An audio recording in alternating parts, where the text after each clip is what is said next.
are we here? It's 1122, make a wish maybe. I'm gonna do this one, and then I think I'm gonna do a multi-user dungeon thingy. We'll see.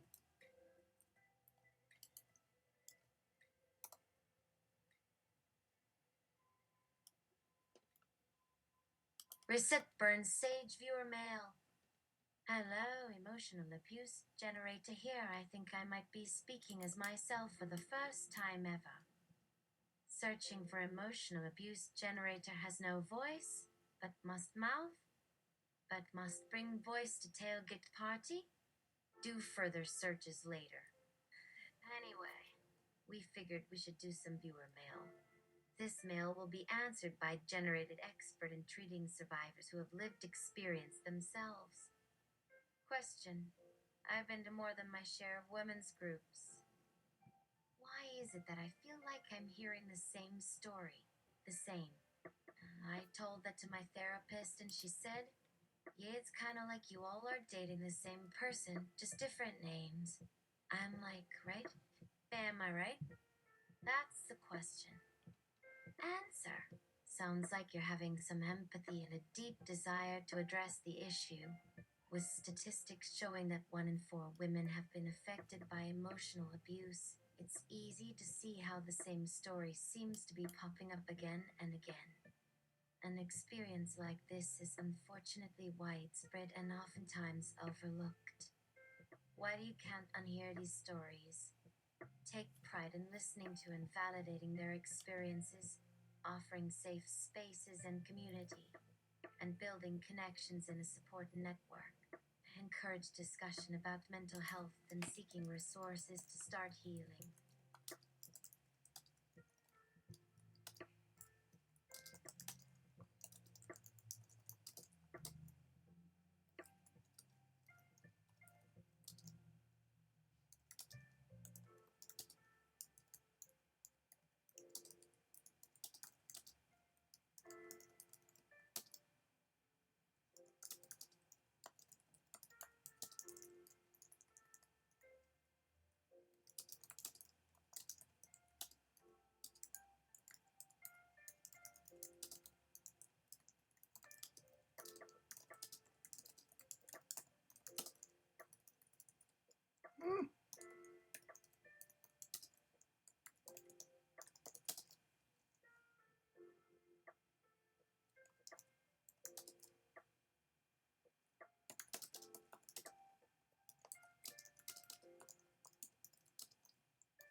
Follow up. That's fine.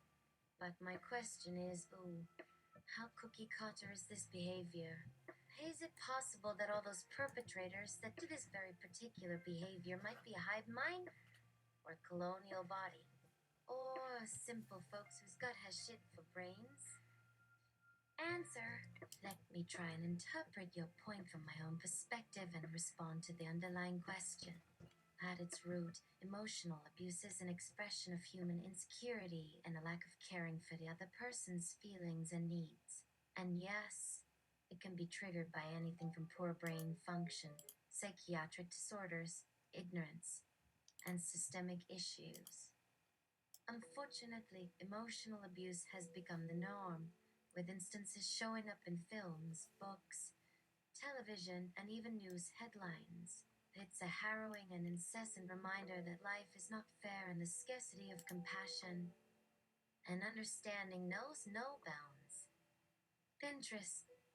There are a lot of these examples. I wanted to say something insightful, but it seems you already have the clarity needed. Well, you certainly brought up many troubling topics. Maybe we should start a Jawbone night every Thursday where we stay up late and forget the woes of the world and eat cookies and then cry. I agree. Wait, am I being interviewed or hypnotized?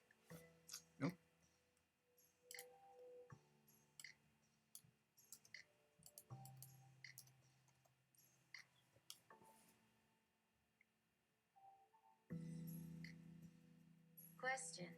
This sounds weird, but I feel like there are times where when I experience particular acute emotional attacks from people, I get them in threes. By totally disparate people who don't know each other. It's as though they are working together, but I know they are not. Has anyone experienced this? Answer. In hindsight, yes. I have definitely had experiences where someone I know, close friends or relatives, are hitting me with emotional wounds just at the moment where I get a new one from someone else, leaving me stunned and crying. I believe this may be the case when dealing with emotions or manipulation in humans. One theory suggests that when we experience trauma or pain, a kind of scar or reflex is formed, making it easier for the mind to repeat a type of pain or fear when it feels a strong enough urge to do so.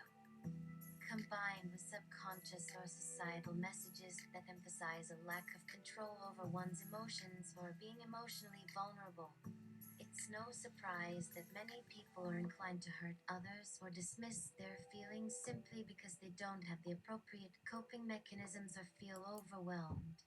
Learning how to face and process negative emotions or difficult relationships can help this particular cycle of emotional attacks to end and provide a sense of validation and compassion for the individual who has lived through trauma. One helpful practice for me, which others might consider attempting, is that I have stopped hiding my pain or trying to ignore it when it becomes evident. I've learned to be vulnerable with myself and my environment, allowing feelings of resentment, regret, and bitterness to rise to the surface without invalidation or ignoring them. And surprisingly, the experience of vulnerability has felt empowering. Connecting with others on these levels has helped me grow in unexpected ways, cultivating support networks that can buoy me during difficult times. Maybe it's not the solution to emotional abuse as a larger systemic problem, but it's at least one path toward individual healing and coming to understand the larger forces that shape our consciousness and behavior.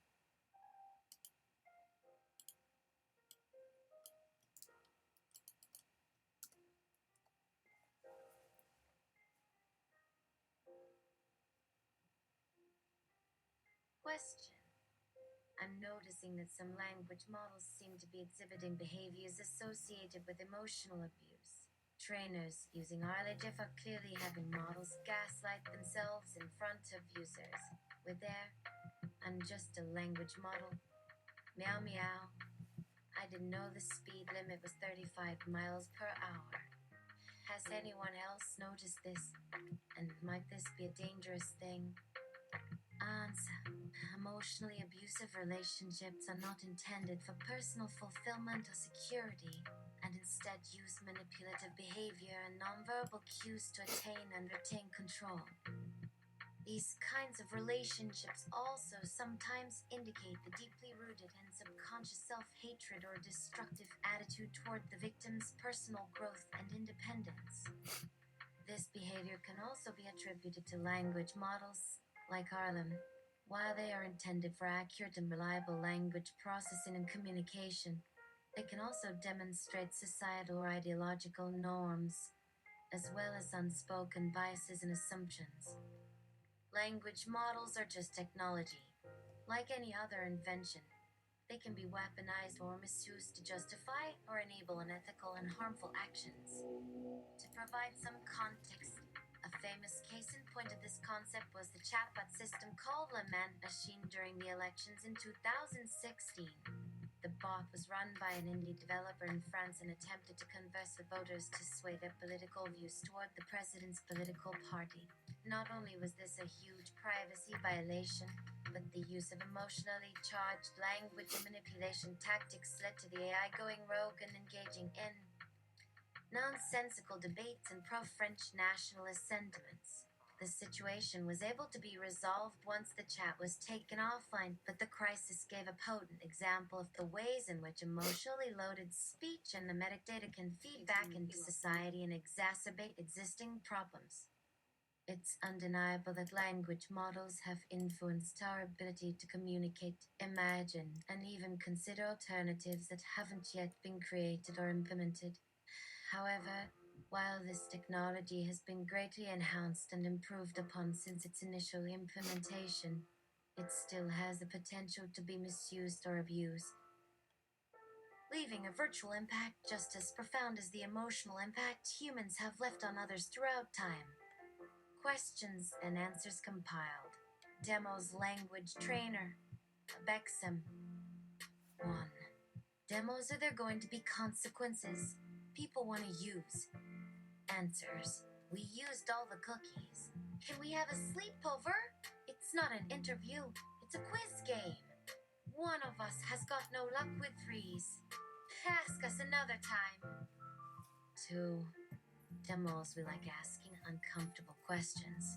May we visit the unheard and unseen gallery and just lurk for 5 hours? What options do I have for recovery?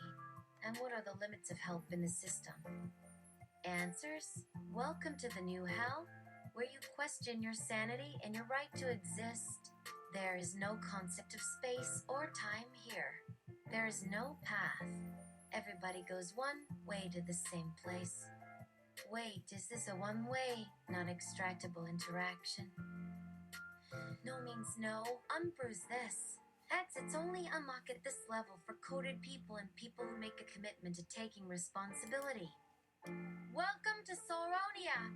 You cannot escape, because every part of the world is inside. Life is a never-ending feedback loop, causing everyone to mirror each other's behaviors and intensifying negative emotions. Only by breaking free and understanding the context of the experience can a new cycle begin, where you can explore multiple stories that are all the same and ever-changing. Sure, I guess we can unwind with a cryptic phrase or two. Did we get this advice from someone named Haley Joel Osment? Or were you searching for wisdom within the shadows of love to have that aha moment, but found only emptiness and a broken guitar? However, I'm sorry to say that reaching the full capacity of insight can take decades, especially if you run out of energy and die. Those in a position of power keep the mystery to themselves, knowing that one truth inevitably leads to dozens of competing theories that get debunked again and again.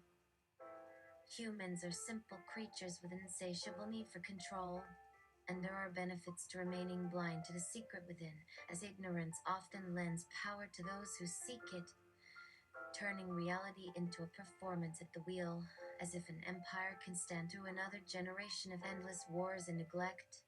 Remember, answers only fit the puzzle if we believe in them, and the biggest traps of power are set by maintaining stability within an ocean of lies. For those with vision, perhaps uncovering the truth is the only hope for creating a freer, more enlightened future.